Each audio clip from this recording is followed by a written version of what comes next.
All right, hello everyone. Welcome to today's lecture. We will be talking about First Corinthians chapter 8, and this is primarily going to focus on the spirituality of eating and how what we eat actually reflects and demonstrates who we worship. Now, of course, that's not for today. This is a way of thinking about this chapter in light of its ancient context in the Greco-Roman world. So I'm going to talk about that, and I have a couple of more practical lived examples on how that could look like. But let us first read this chapter in this section. I want to go over these 13 verses more in detail. So this is First Corinthians chapter 8, verses 1 through 13. As you're there, just listen. Just try to hear it. And I know we read through it, but let's just give it one more here. And I'm going to ask some questions and just whatever comes to your mind as you are listening to this chapter. Verse 1. Now concerning things sacrificed to idols, we know that we all have knowledge. Knowledge makes arrogant, but love edifies. If anyone supposes that he knows anything, he has not yet known as he ought to know. But if anyone loves God, he is known by him. Therefore, concerning the eating of things sacrificed to idols, we know that there is no such thing as an idol in the world, and that there is no God but one. For even if there are so called gods, whether in heaven or on earth, as indeed there are many gods and many lords, yet for us there is but one God, the Father, for whom are all things and we exist for him, and one Lord Jesus Christ, by whom are all things and we exist through him.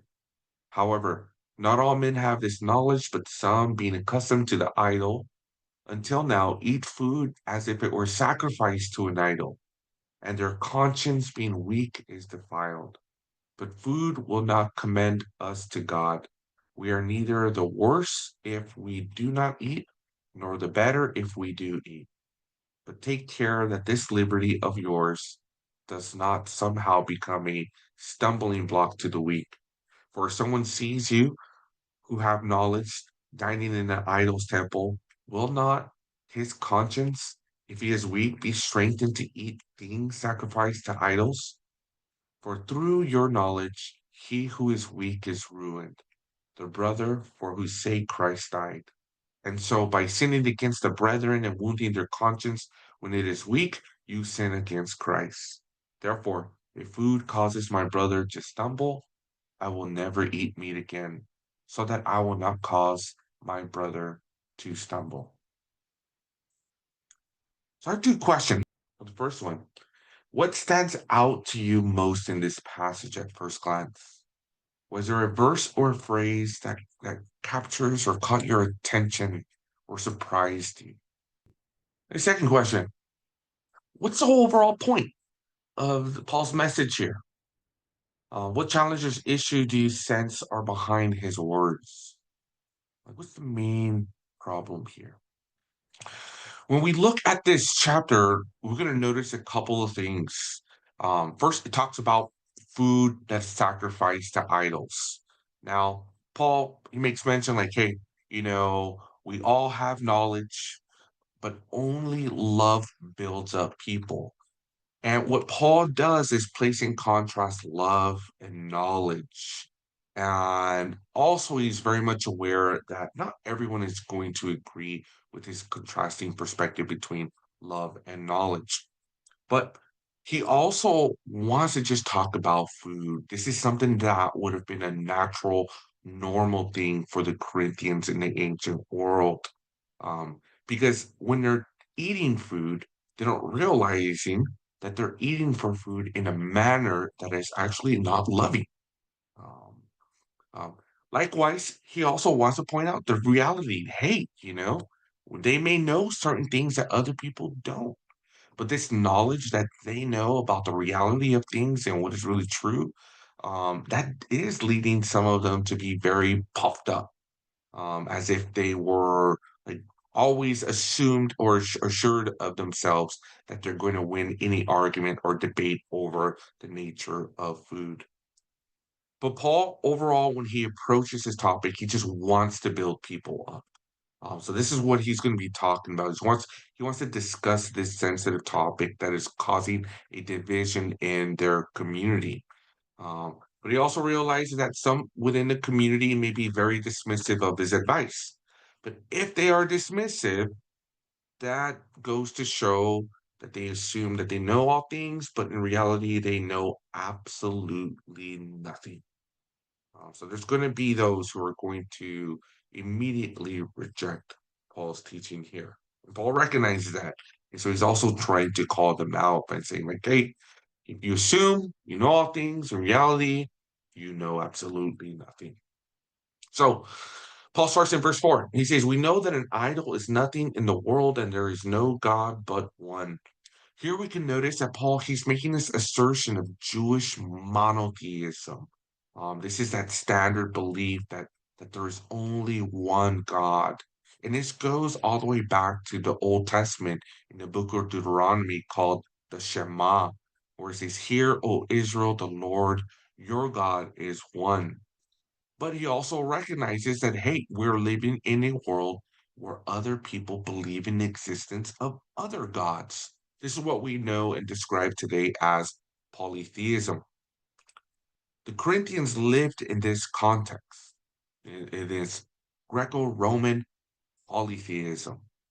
Now, there were many gods in the ancient world, but for Corinth, there were some specific gods that held vital importance. So, a couple of questions we should ask ourselves whenever we're thinking about these gods in the ancient world. First of all, who are these gods? What did the Corinthians, what did people in the ancient world believe about these gods?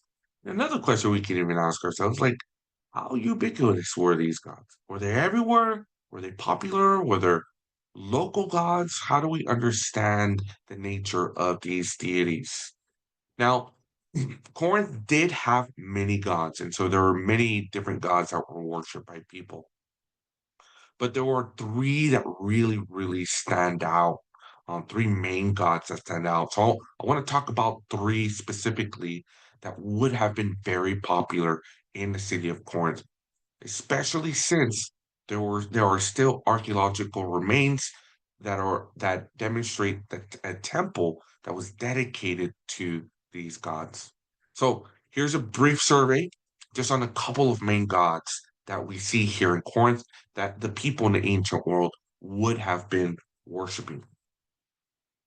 Perhaps a very popular one, believe it or not, is Apollo. Now, he was the son of Zeus and the twin sister of Artemis. You may not realize this, but he was also the god of prophecy and also music and archery. But I want to talk just very briefly about prophecy. He was believed to have inspired people when they are engaged in the practice of divination, or even if you're going to ask a prophet about the future or about any advice, they would claim to be possessed by Apollo in speaking the words of Apollo. And also, too, in regards to archery, he's very popularly known in Homer's Iliad as the god who guides the arrows of the Trojans against the Greeks. He is the one who actually stands on the side of the Trojans in battle. Um, but we also see him too shifting sides after the fall of Troy. And much later in Greek tragedies, he's the one who emerges alongside of Orestes, who is the son of Agamemnon. Now, Agamemnon was the military leader of the Greeks who conquered Troy or defeated Troy. So Agamemnon was a very popular and well-known and celebrated figure in the ancient world.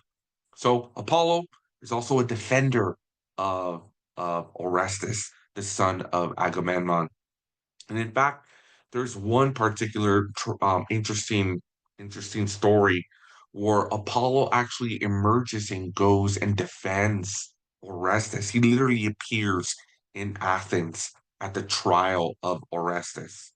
But besides his popularity in Homer or in Greek tragedies, in Aeschylus's tragedies specifically, he's also someone who inspires people. He's known as the god of prophecy. He inspired the Trojan seer Cassandra to prophesy, and many, many, many others. I will talk about prophecy more specifically in a later lecture, but specifically what we can know is that Apollo was very, very popular. Another one is Poseidon. Now, Poseidon, he is the brother of Zeus and Hades, and he is the god of oceans and earthquakes. And what we see here, he's actually a very ancient god. So he this is like all the way back to the very, not the very beginning, but what we see is that after the defeat of the Titans, what happened was that the gods divided the different realms. And so Zeus was the god of this world, and then you also see Poseidon being the god of the oceans, and then Hades was the god of the underworld. So Poseidon was the brother of Zeus. Um, and also in Homer's literature, he's very supportive of the Greeks against Troy. If you could remember very briefly, I don't know if some of you have read Homer's Odyssey, but he appears in the Odyssey because he's the one who keeps Odysseus home because the son of Poseidon is the Cyclops, also known as Polyphemus. And so he emerges a lot in Homeric literature. He's very popular. We also know him alongside of Apollo, also had a temple that was dedicated to him. Now, just a side note here, because he's known as the god of the oceans, he was often called upon in naval battles. So, for example, when Sextus Pompilius was in a naval battle against Octavian, they called upon Poseidon to help them defeat Octavian. And so he does emerge a lot in naval battles where you see people calling upon Poseidon when they're traveling or navigating the sea.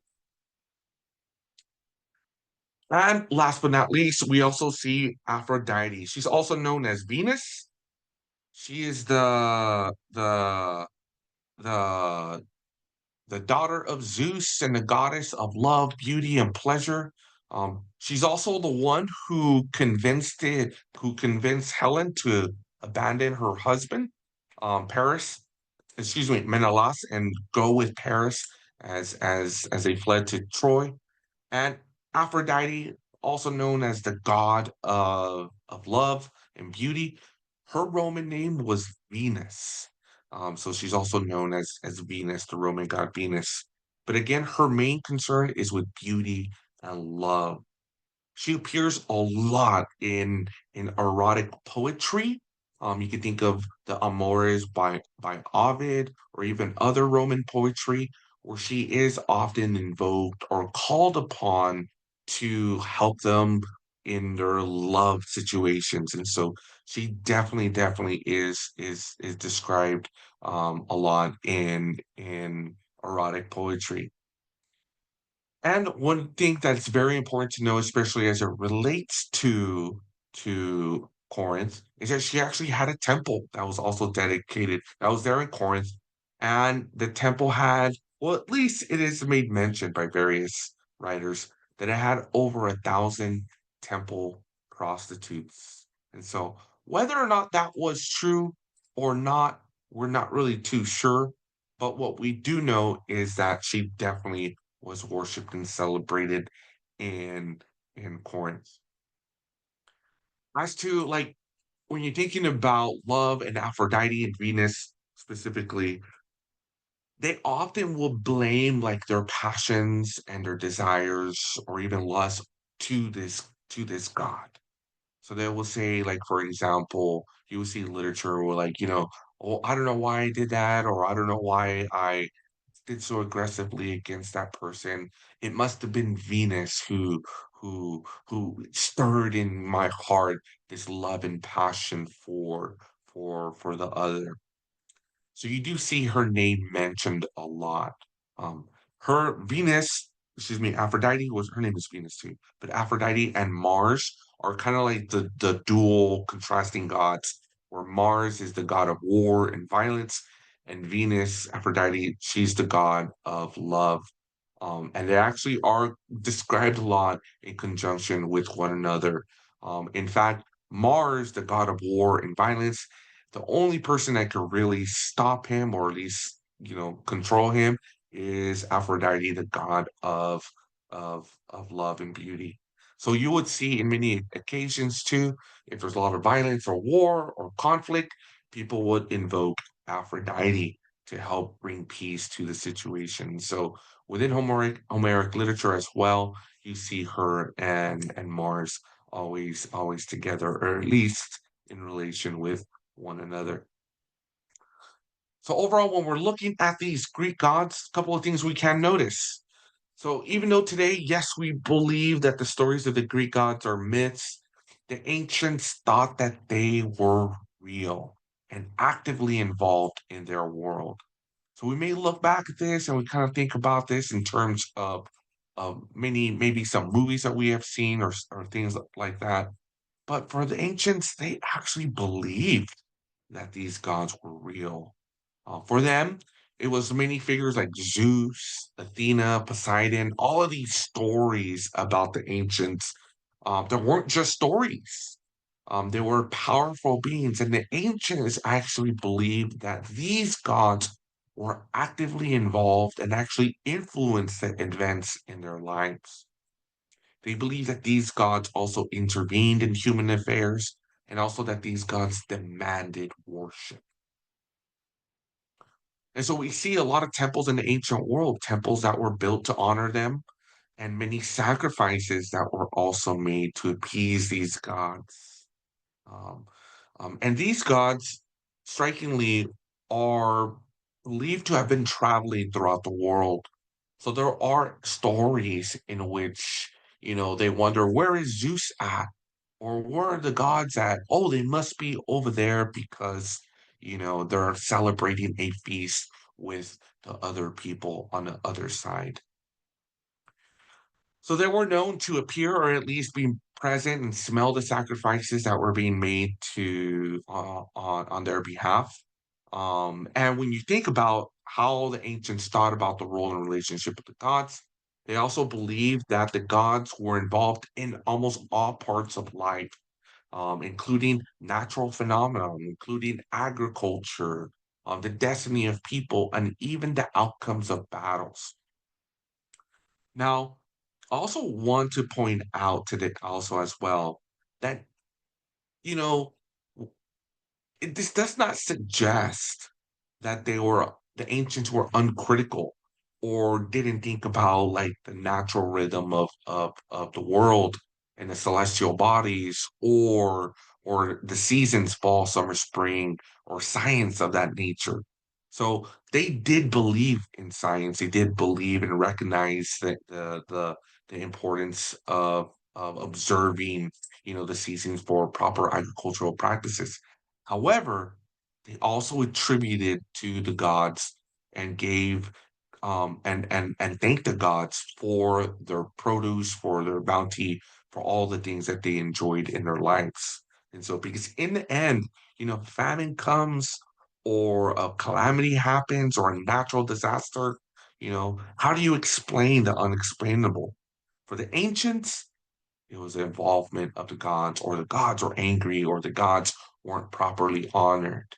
So the gods were involved, or at least they were believed to have been involved, and have somewhat of a concern with humanity. Now, again, also when we're thinking about this, the myths that we read today were for the ancients also a form of history. It also was a way of explaining their origins, their interactions between gods and humanity, and also it did shape their identity. And so these stories, especially the Homeric literature, the Iliad, the Odyssey, and the Greek tragedies, these were stories that shaped their self-understanding. It's kind of like how today, when we look at scripture and we understand our purpose, our destiny, the meaning of life, through scripture. Well, this is what these myths did for the ancients. Now, of course, they didn't have like scriptures written down the way we have it today, because in the ancient world, these myths they were also performed and visit and they visibly saw these stories, these myths performed in the theater. And so this was very important for the ancients. It was not just simply like this make-believe fantasy about the gods. They actually really did believe that this was real. There was a time in scholarship in which we will like look down or dismiss these narratives, but these myths were utilized in many ways to claim and justify power and also control over others. And so we also see in the Roman period where they start to draw upon these myths. And in fact, when the Romans were trying to understand their place in relationship to these Greek myths, the Romans themselves also reinvented their history, and they claimed to be descendants of the Trojans. From Aeneas, the lone survivor after the fall of the Trojan War. And so you see in many of Roman literature, especially Virgil's Aeneid, that how there is a continuation of these Greek myths that also impact the Roman way of thinking about themselves, their own destiny and identity, and also too, why or how they came and arrived in Italy. So these myths, they explain their history, they explain their origins, and it also demonstrated that the gods were definitely involved in their society and active. However, Paul, he challenges all that. Paul recognizes that even though, yes, they may claim to believe these many gods, with believers, it is different. So this is what Paul states in verse 6. He says, "For us, there is one God, the Father. All things are from him, and we exist for him, and there is one Lord Jesus Christ. All things are through him, and we exist through him." And we do see Gordon Fee making mention here that this is perhaps a pre-Pauline creedal formulation, but we are not too sure like whether or not this was already a baptismal statement or just one of the early developments of Christian theology. But we do see, as Gordon Fee mentions, that God the Father is both the ultimate source and the ultimate destiny of all things, and Jesus is the divine mediator between us and God. So Paul, he makes mention, he talks about the gods, talks about the idols. He says, like, hey, that's what they believe. We believe that there's only one God. Um, and he also makes mention in verse 7, he says, some have been so used to idolatry up until now that when they eat food sacrificed to an idol, their conscience being weak is defiled. In other words, not everyone knows this truth about the true God and the nature of their gods. Um, so he wants to explain to them, like, hey, like, yes, they may have been so seeped in their traditions, in their myths, that when they come to the Christian faith or when they become Christians and they start to believe in the Lordship of God the Father and His Son Jesus, it's difficult to break away from how they were formed. And this is made manifest in food. Now, for us, when we think about this, like, well, what does food have to do with the worship of God? Or in what way does food signify whom we worship? So a couple of questions we may ask ourselves, like, how is eating food related to the worship of idols? Or is the eating of food a spiritual practice? Now we often don't think about the spirituality of food. Perhaps when we pray and we thank God for the food or for this feast or the meal, and or maybe one ritual that we may have is during a Thanksgiving meal in which we go around and we share what we're thankful for before we have our feast. But we don't really have a lot of rituals that are associated with food, religious rituals, that is. But in the ancient world, they did indeed do this. But before we get into that, I want to just open up just a question. Um, when you're thinking about food, just food specifically in our or your contemporary context, what other meanings or functions might eating have today besides providing bodily nourishment? I want to open up for at least two or three people who may have thoughts or want to elaborate on this. Because in reality, like what else is there besides nourishing our body? Is there any other meaning besides that? Today, food means a little bit more than just stuffing our faces and gaining some calories. It has these other social dynamics in our contemporary context. And in the ancient world, it also had a religious component to it. So what you ate and whom you ate also reflected whom you worshiped. And so there is this additional component.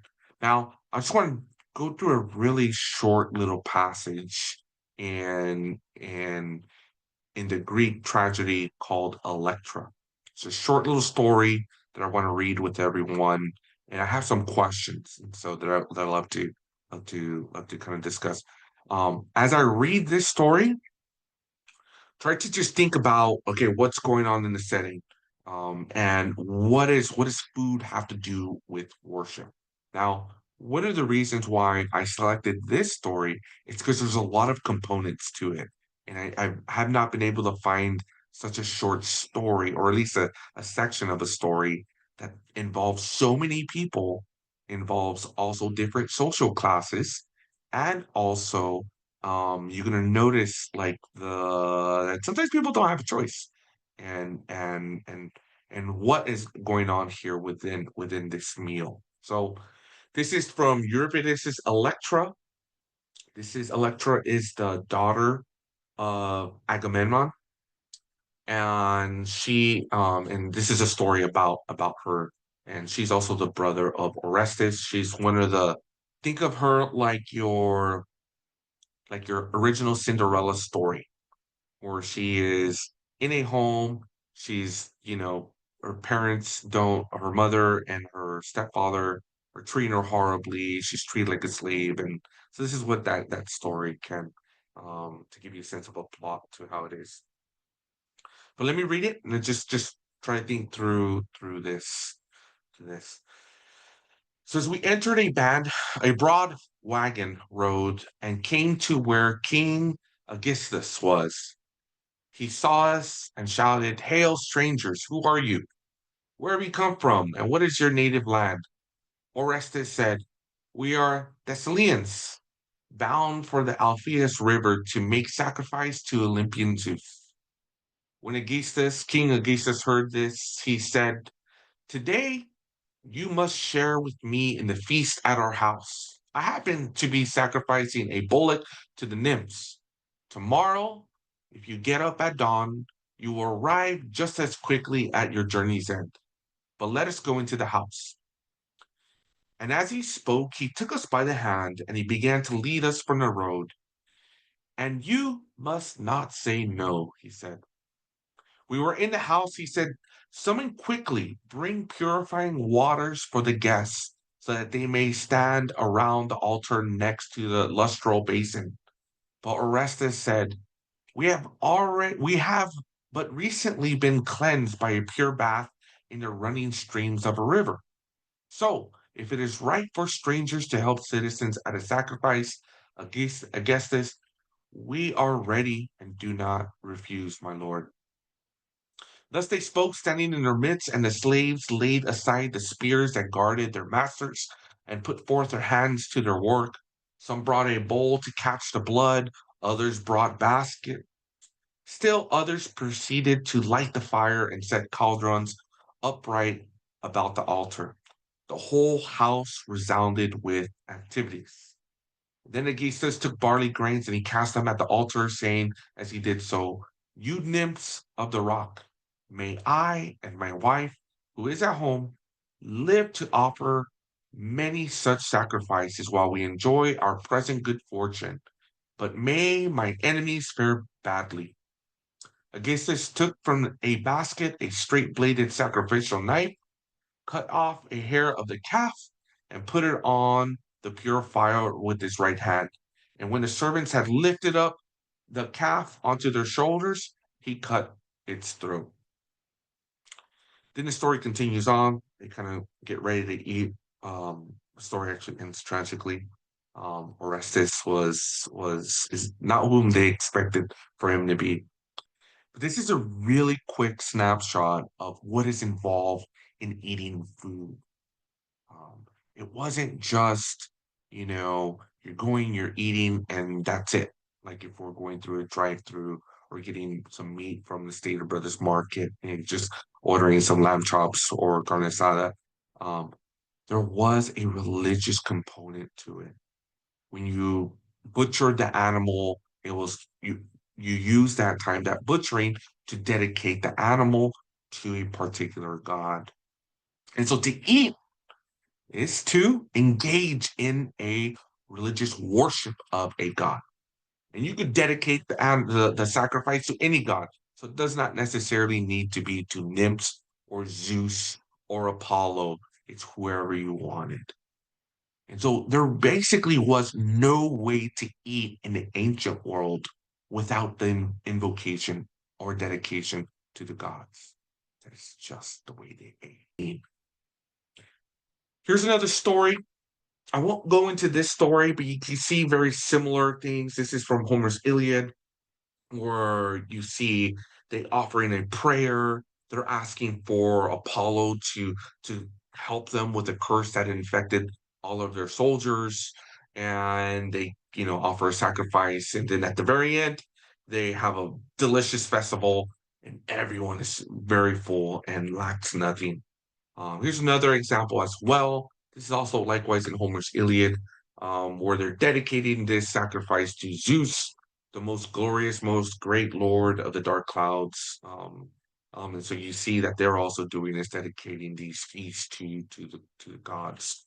And then they engage in the animal sacrifices, and they also enjoy the feast thereafter. So this is the main point, at least the point that I'm trying to drive here. In the ancient world, eating was a part of worship. You didn't just honor the god with a sacrifice, you actually ate with the god and you prayed to the god as part of the ritual.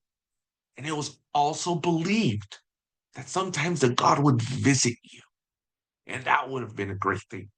And so they did actually believe, and they assumed that the gods would smell the aroma of the sacrifices and come down from Mount Olympus and feast with you and take part in the sacrifice, or at least feast from the meal.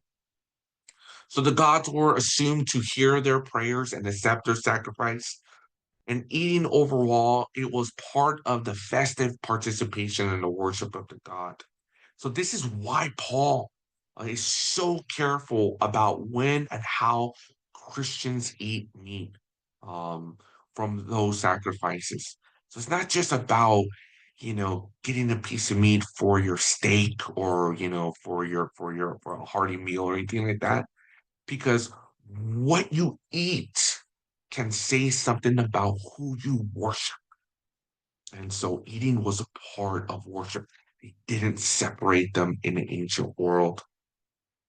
So the question is, like, you living in this polytheistic world, and everyone, whenever they go get something to eat, it was associated to some worship of the gods. What do you do then? Do you not eat? Do you just say, forget about it? I'm going to live off of just water and grasshoppers? Like, how do you live in such a society? How do you interact with people at a dinner table? What if they invite you? Hey, come over and enjoy this meal with me. They definitely would invite you, not when the food is ready, but they'll invite you over and you will partake in the ritual purification of yourself and also the dedication of the animal before it is butchered and cooked. How do you respond? Do you say, no, I'm not gonna be associate myself with you? Like, What do you do in this culture? Um, and even questions of navigating social situations. How do you just navigate life when so much of life, especially in terms of eating, is also a part of religious worships? The question, also another question that emerges, could early Christians, can you participate in any aspects of the surrounding culture without compromising your faith? Can you? Or is it just impossible that in reality, we cannot eat with anyone besides other Christians? Now, I want to reserve the rest of our time for two main questions. Um, Two main questions, and I'll read the first one. We won't do the first one, but the second and third one we definitely will. But just a very brief summary. Just to summarize, First Corinthians 8 gives us an exploration on how knowledge, freedom, and love interacts in a pluralistic and religiously diverse society. So Paul's situation, you have a lot of believers debating whether or not it's appropriate to eat food that has been sacrificed. So this is their main thing. This is their issue, this is their challenge. Um, Now this may feel like, okay, that's how they were back then. It's so different from the way it is today, but there are some contemporary parallels. Now, I'm going to give you a couple of questions. The first question, we're not going to use that one. I just want to focus on question number two and number three, but I do want to read the first question because even though you may not find yourself currently in this situation, depending on your context, you may find yourself in some point or another asking this question or at least hearing this question from someone else. This is the first question. Maybe this happened to you. I know it's happened to me. Have you ever been invited to participate in a religious or cultural festival from other traditions? Would you go if you were invited by a Muslim to break fast during Ramadan, including the opening prayer to Allah? Or what if you were invited to celebrate the Lunar New Year, which includes honoring one's ancestors? Would you go? Or what if you were invited to a family's Dia de los Muertos celebration that included eating food before an altar dedicated to the dead in the living room of a home? Would you go? I know I've been invited to celebrate a meal on the Dia de los Muertos. What do you do as a Christian? We know that these are not real gods, or I've had other students even tell me about when they celebrate the lunar, their family celebrates the lunar new year, even though they're Christian, they still have family members who are not Christians, and when they celebrate the lunar new year, it's a whole week long event, and there's meals and feasts. And what do you do as a Christian? These are some questions that we could may find ourselves in, or at least others may. But I've experienced this one specifically. But I want to focus more on question number two and question number three because this is where I kind of see this is more parallels in today's context. Now, this one happens a lot, and I've even had questions about this. Number two, suppose someone asks you about going with them to yoga or other mindfulness practices. Maybe it's part of a gym class. It could be part of a gym class for stress relief. But given its roots in Eastern spirituality, is it ever appropriate for Christians to engage in this practice given its roots? Can yoga be repurposed for a modern health wellness focus? Third question. In some cultures or denominations, consuming alcohol is completely fine. However, in others, it's taboo or associated with a harmful past, like addictions, broken family, and all that. But what if you're at a wedding and wine is offered, alcohol offered, and you see some brothers or sisters in the Lord drink? How do you respond? How do you think they should have responded?